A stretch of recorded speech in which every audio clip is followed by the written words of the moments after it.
예, 우리 산들중학교 성도님들에게 하나님이 주시는 은혜가 충만하길 원합니다. 아멘. 예, 오늘은 홍수 심판의 시작부터 노아가 새로운 땅에 발을 디디기 전까지, 다시 말해서 홍수 심판의 시작 그 전부터 노아가 새로운 땅에 발을 디디기 전까지 내용 중에 유익한 영적 교훈 3가지를 나누고자 합니다. 예, 우리 그림 한번 보여주시겠어요? 예. 오늘 이 그림이 우리 성도님들이 익혀야 될 내용입니다. 빗자루가 있죠. 두 번째는 뭐가 있습니까? 배가 있어요. 세 번째는 뭘까요? 예, 파도가 지금 어떻게 해요? 바위에 그렇죠? 부딪히고 있죠. 예. 자, 요 그림 3가지가 오늘 우리 성도님들이 마음속에 깊게 담아가기를 바라는 마음에서 제가 준비한 내용이 되겠습니다. 오늘 3가지 말씀을 나누고자 한다 그랬어요. 처음에는 뭐죠? 바로 빗자루가 되겠죠. 예. 자, 우리 시작은 무서운 말씀으로 시작합니다. 우리 성경 구절 한번 보여주시겠습니까? 제가 읽겠습니다. 이르시되 내가 창조한 사람을 내가 지면에서 쓸어버리되 사람으로부터 가축과 기는 것과 공중의 새까지 그리하리니 이는 내가 그것들을 지었음을 한탄함이니라 하시니라. 굉장히 무서운 말이죠. 여기서 굉장히 무서운 말이 뭡니까? 쓸어버리되. 예, 쓸어버리되. 저는 이게 굉장히 무서운 말인 것 같아요. 하나님께서 사람들을 쓰레기처럼 쓸어버리겠다는 말씀이에요. 하나님의 죄인에 대한 그 크나큰 진노를 가늠할 수 있는 표현이죠. 그렇다면 하나님으로 하여금 이렇게까지 분노하게 한 게 무엇이냐라는 거예요. 그것을 우리가 마치 수사하듯이 형사가 수사하듯이 역추적해보자 이거예요. 그러면서 우리에게 적용할 수 있는 말씀을 찾아보자 이겁니다. 그러면은 그 바로 6장 7절을 지금 읽었는데 이 6장 7절 위가 뭡니까? 5절과 6절이겠죠? 우리 5절과 6절을 한번 보자 이겁니다. 예, 제가 읽겠습니다. 여호와께서 사람의 죄악이 세상에 가득함과 그의 마음으로 생각하는 모든 계획이 항상 악할 뿐임을 보시고. 그러니까 지금 사람들이 홍수 심판을 당하는 이유가 뭡니까? 죄악이 세상에 가득해서 사람의 생각하는 그 모든 계획이 다 악해서라고 얘기가 나오는 거예요. 그래서 6장 6절 함께 읽겠습니다. 시작. 땅에 사람 지으셨음을 한탄하사 마음에 근심하시고. 자, 홍수 심판의 그 원인 첫 번째로 나온 게 뭡니까? 바로 지금 세상에 죄악이 가득하다 이거예요. 그럼 왜 세상에 죄악이 가득하게 됐는가? 한번 더 깊게 들어가 보겠습니다. 우리 3절 말씀 보겠어요. 6장 3절 그 위에 구절이 되겠죠? 제가 읽겠습니다. 여호와께서 이르시되 나의 영이 영원히 사람과 함께하지 아니하리니. 자, 사람이 지금 죄악이 관영하게 된 이유가 뭐예요? 하나님의 영이 그 안에 더 이상 함께하지 않기 때문에 그래요. 우리가 하나님의 영이 성도들은 하나님의 영이 함께하기 때문에 어떤 일이 벌어집니까? 죄를 짓고 싶어도 죄를 지을 때 누가 제어를 해주세요? 성령님이 제어를 해주는데 하나님의 영이 떠난 사람들이 이 세상에 전부가 돼버리니까 세상이 악으로 넘치게 되는 거예요. 그러면 또다시 한번 더 들어가 보자 이거예요. 그럼 왜 하나님은 하나님의 영을 그 인류로부터 거두셨냐 이거예요. 무슨 죄를 지었기 때문에. 그게 바로 창세기 6장 1절과 2절이 되겠어요. 우리 1절 같이 읽겠습니다. 시작. 사람이 땅에서 번성하기 시작할 때에 그들에게서 딸들이 나니. 자, 이제 사람이 땅 위에 번성하기 시작할 때 그들에게 딸들이 나니. 이들은 지금 가인의 후손을 말을 해요. 자, 그 다음 같이 읽겠습니다. 시작. 하나님의 아들들이 사람의 딸들의 아름다움을 보고 자기들이 좋아하는 모든 여자를 아내로 삼는지라. 자, 여기 보면은 하나님의 아들들이 누구냐라는 거예요. 하나님의 아들들이 이 성경의 문맥 가운데 보면은 알 수 있어요. 뭐냐? 아담과 하와가 낳은 2 아들이 있는데 그게 누구와 누구죠? 가인과 아벨이죠. 그런데 그 후 형 가인이 아벨을 시기해서 어떻게 했어요? 들에 내려가서 죽여버리죠. 가인은 하나님의 저주를 받아서 부모 곁을 떠나서 유린하는 자가 되지 않습니까? 그러니까 남은 부모가 얼마나 마음이 아프겠어요. 그래서 대신 주심을 상징하는 누구를 주셨냐? 셋을 주셨어요. 이 셋이 이제 계속 대대로 후손들을 낳았는데 그들이 하나님을 신실하게 섬기는 후손들이었어요. 그래서 이들이 뭐라고 불린다? 하나님의 아들들이라고 불렸어요. 그럼 사람의 딸들은 누구냐? 하나님을 떠나 타락한 가인의 후손들을 의미해요. 이 두 후손이 어떻게 해요? 결혼하고 서로 동화됨으로 인해서 하나님의 아들들이라 불렸던 셋의 후손도 타락하게 되었다는 거예요. 결국 하나님의 영이 전 인류에서 떠나게 되고, 하나님의 영이 떠나자마자 인간 안에 그 죄에 대한 하나님의 제어가 사라지니까 세상이 죄악이 가득하게 되고, 결과적으로 어떻게 됐다? 홍수 심판을 당할 처지가 되었다. 성도님들, 오늘 이 말씀을 적용하길 원합니다. 성도님들, 죄에 동화되지 않기를 원합니다. 죄된 관계를 조심하십시오. 죄된 사상으로 자신을 채우지 마시기 바랍니다. 남들도 다 하는데요? 아니라 이거예요. 나 정도면 괜찮지 않은가요? 아니라 이겁니다. 하나님께서 이 정도는 눈 감아 주시지 않겠습니까? 아니라 이거예요. 그렇게 세상 풍토에 끌려가면요, 그렇게 신앙생활 하다 보면요, 하나님이 성도님들 각자에게 정해주신 선이 있는데 이걸 넘기 시작해요. 그럼 넘기 시작하면 어떤 일이 벌어지냐? 여러분들의 그 거룩한 자아가 변질되기 시작해요. 무슨 얘기냐? 죄를 지어도 부끄러움을 모르는 상태가 된단 말입니다. 요즘 드라마에서 그걸 뭐라고 표현하나 했더니 흑화라고 하더라고요. 흑화된다 이거예요. 흑화. 그러면 자신이 악을 행하고도 부끄럽지 않은 상태가 되는 거예요. 그럼 회개를 할 수가 없는 거예요. 결국 어느 순간에 나도 모르는 사이에 나뿐만 아니라 내가 사랑하는 가족, 그리고 내가 속한 공동체가 하나님께 쓸어버려지는 존재가 된다는 것을 잊지 마시길 바라요. 그래서 성도님들이 거룩한 것, 성도님들 하나하나가 거룩하게 되는 것이 바로 가족을 살리는 길이며 산돌중앙교회 공동체를 살리는 길인 줄 잊지 마시길 바랍니다. 저와 성도님들 모두 이러한 죄의 동화를 경계하고 하나님의 보호하심을 구하길 원해요. 그래서 우리가 이 자리에 온 거 아닙니까? 오늘도 기도하는 거예요. 그래서 우리 이렇게 기도하길 원합니다. 같이 읽겠습니다. 시작. 저를 동화시키려는 악의 강한 유혹 앞에서 하나님의 자녀답게 더욱더 거룩을 추구하게 하옵소서. 아멘. 자, 이제 우리 다시 그림 한번 보여주시겠어요? 우리가 빗자루 왜 했는지 이제 아시겠죠? 자, 두 번째는 배가 되겠어요. 예, 하나님께서는 노아에게 나타나셨어요.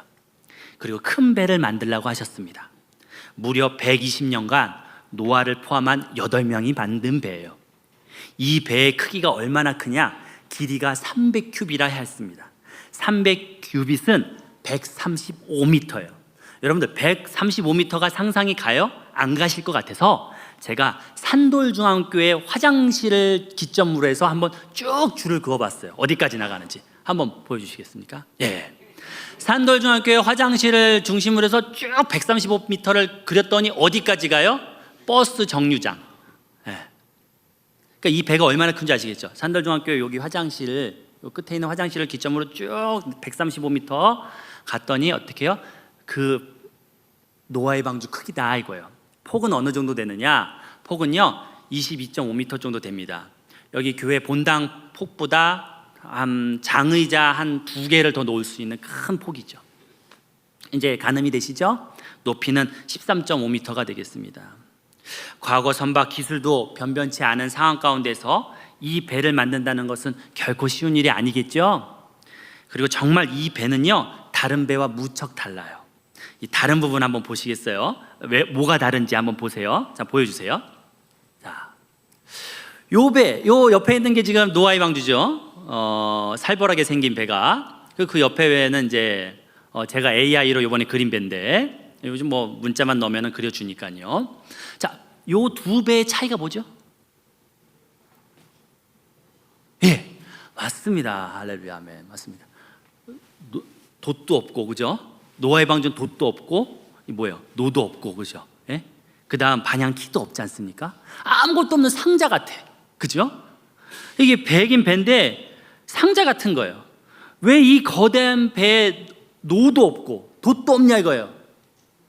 굉장히 중요한 사실입니다. 하나님께서 이 거대한 배를 직접 끌고 가시기를 원하시기 때문인 줄 믿으시길 바랍니다.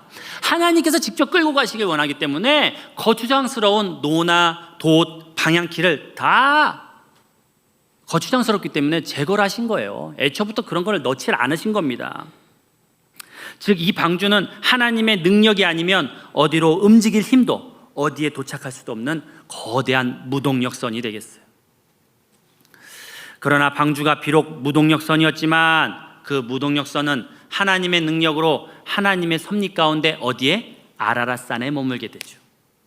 이 말씀을 적용하길 원합니다. 인생은 망망대해를 여행하는 배라고 할 수 있습니다. 그렇다면 오직 내 인생 누구에게 맡겨야 돼요? 하나님께 맡기시는 성도님들 되시길 바랍니다. 그래야 가장 좋은 곳으로 이끌려가는 거예요. 인도를 받을 수 있는 겁니다. 그런데 실제는 우리는 어때요? 그러지 못하다. 우리 인생의 배를 하나님이 이끄시기 불편하라고 거추장스럽게 자기 경험이라는 방향키를 달죠. 하나님, 제가 끌고 가겠습니다. 자기 지식이라는 막 돛을 달아요. 하나님, 그거 아니에요. 그러니 하나님이 우리를 잘 이끌래야 이끌 수가 있어요, 없어요? 없죠.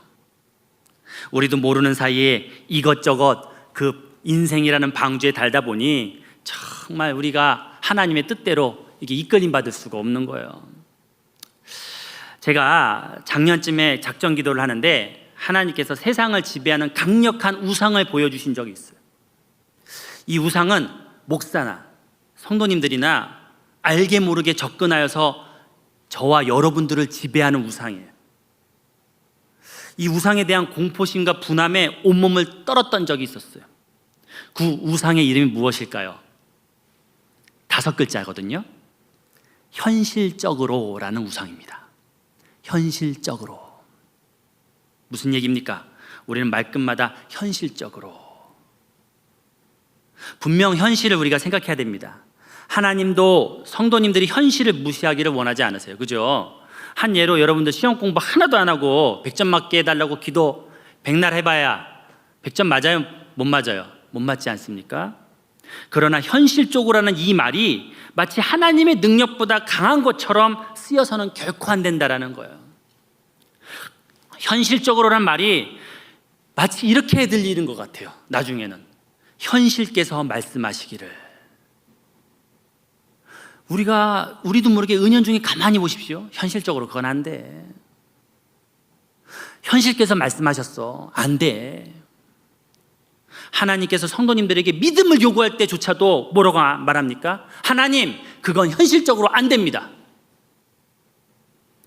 현실이라는 바닷물을 보고 무서워 빠졌던 베드로가 되지 않기를 원합니다. 그래서 여러분들 그리스도를 성장으로 하여서 인생이라는 망망대해를 여행하고 계신 성도님들, 방향키라는 내 경험, 도치라는 내 지식, 현실적으로라는 노까지 내려놓으셔서 하나님이 이끄시기에 좋은 상태, 하나님이 인도하시기에 거추장스럽지 않은 상태 되시는 성도님들 되시기를 간절히 축원하는 바입니다.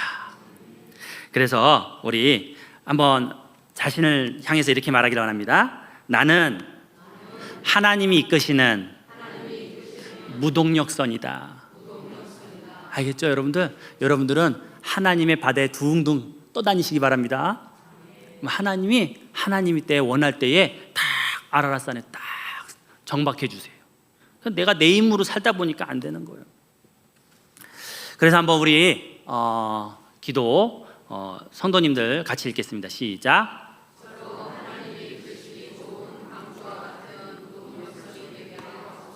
아멘. 예. 하나님의 인도하심에 따라 그렇게 둥둥 떠다니다 보면은 도착지에 이미 와 있게 되는 거예요. 자, 우리 그림 한번 보여주시겠어요? 자, 이제 우리가 보니까 이제 빗자루도 이해가 되셨고, 그 다음 배도 이해가 되셨죠? 이제 그 다음에 뭡니까? 지금 바위에 그 부딪히는, 그죠? 파도의 그림이 되겠어요. 이제 40일간 쏟아진 홍수로 인해 세상에 있는 모든 살아있는 사람과 가축이 쓸어버림을 당하고 오직 방주에 탑승한 8명만 생존하게 됩니다. 그리고 방주가 아라랏산에 당도하게 되는데 그때가 언제냐? 314일이 지날 때예요. 그러니까 거의 1년 가까이 어디 있었던 거예요? 배 안에 있었던 거예요. 창세기 8장 13절이 되겠습니다. 같이 읽겠습니다. 시작. 601년 첫째 달 곧 그 달 초하룻날에 땅에서 물이 거친지라 노아가 방주 뚜껑을 제치고 본즉 지면에서 물이 거쳤더니. 아멘. 자, 노아가 방주 뚜껑을 딱 거쳤어요. 그때가 언제였냐? 노아 601세 1월 1일이 되는데 그 문을 열었더니 어때요? 땅에서 물이 빠졌어요? 안 빠졌어요? 빠졌다고 그랬어요. 빠졌다고 했어요. 예. 다시 한번 보여주시겠습니까? 안 빠졌단 말을 제가 잠깐 살짝 지나가면서 들어가지고, 노아가 방주 뚜껑을 제치고 본즉 지면에서 물이 거쳤더니, 예, 빠졌다고 그랬습니다. 그 다음 구절이 뭐냐? 바로 그 다음 구절 제가 읽겠습니다. 둘째 달 21의 날에 땅이 말랐더라. 그러니까 2월 27일까지 노아의 가족은 배에서 지금 나오고 있어요? 안 나오고 있어요? 안 나오고 있는 거예요. 제가 계산해 보니까 무려 57일을, 뚜껑을 열고 나서 57일을 그 배 안에 그냥 있는 거예요. 얼마나 밖으로 나오고 싶었겠습니까? 그러나 그들은 나오지 않았어요. 왜 나오지 않았을까요? 하나님의 명령을 기다리고 있었기 때문입니다. 그래서 이 14절 그 다음 구절에 하나님의 말씀이 나와요. 우리 15절 성도님들이 한번 읽어보시겠습니다. 시작. 16절. 너는 내 아내와 내 아들들과 내 며느리들과 함께 방주에서 나오고. 아멘. 그렇게 371일 만에 배에서 내리게 돼요. 이 말씀을 적용하길 원합니다. 노아가 하나님의 명령을 기다리고 있었던 것처럼 성도님들도 인내와 기도로 하나님의 때를 기다리시기 바랍니다.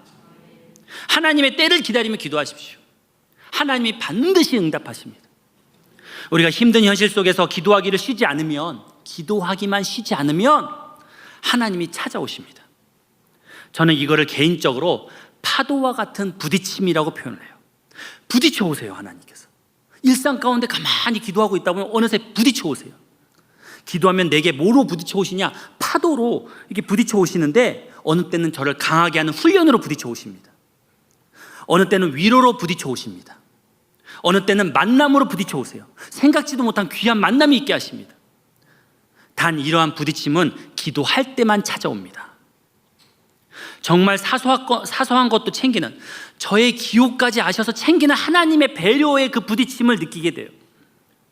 과거 유명한 아나운서에서 현재 목사님이 되신 분이 계신데, 아시는 분은 아실 거예요. 베이직 교회의 조정민 목사님이 되겠습니다. 이 목사님은 미국 유학 중에 있었어요. 근데 기도 중에 추어탕이 먹고 싶었다는 거예요. 참고로 저는 추어탕을 안 좋아해요. 네.